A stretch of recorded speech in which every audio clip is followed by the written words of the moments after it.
আপনারা জানেন আজকের এই আয়োজনের মূল উদ্দেশ্য হচ্ছে যে ঈদের পূর্ববর্তী 4 দিন আমাদের ঢাকা ময়মনসিংহ হাইওয়ে রোডে সবসময় একটি ট্রাফিক অথবা জ্যামের যে সৃষ্টি হয়, তার জন্য আমাদের বিভিন্ন মহোদয়ের সাথে এর আগেও আমাদের কথা হয়েছিল।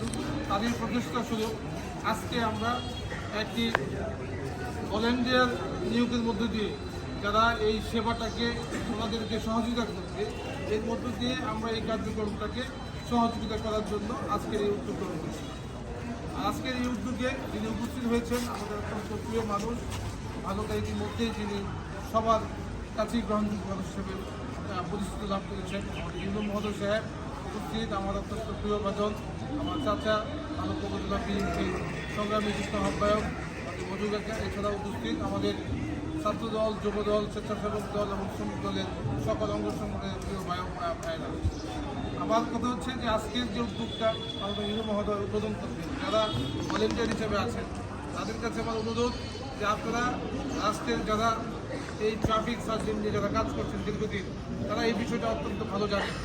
তাদের সাথে সমন্বয় করে কীভাবে আগামী 4 দিন, গত ঈদ পূর্ববর্তী 4 দিন আমরা দেশনায়ক জনাব তারেক রহমানের উদাত্ত আহ্বান ছিল যে আমাদের রাজনীতির মূল মন্ত্র হচ্ছে মানুষের ভালোবাসা সৃষ্টি করা, মানুষকে সেবা দেওয়া এবং মানুষ ভালোবাসে এবং পছন্দ করে এই ধরনের কার্যক্রমে অংশগ্রহণ করে।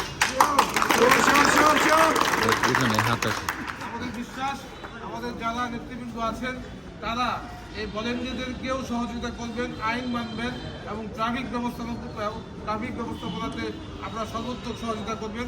এই কামনা করেই আমি আমার বক্তব্য শেষ করছি। সবাই ভালো থাকবেন, সুস্থ থাকবেন। তারেক রহমান জিন্দাবাদ, বেগম খালেদা জিয়া জিন্দাবাদ।